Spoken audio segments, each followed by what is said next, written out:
Okay, this is the microscope, the same like I get it, with the same condition, like brand new. I just open it. I have a problem with this microscope too.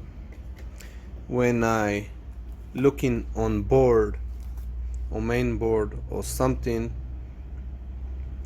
has a huge problem because when I look it's like have this not a flat, like somebody pushing the board underneath, and I see not straight picture like you see now. I see like a bubble pushing the parts underneath in the middle. I tried in different position, and I tried with a different main board, the same thing.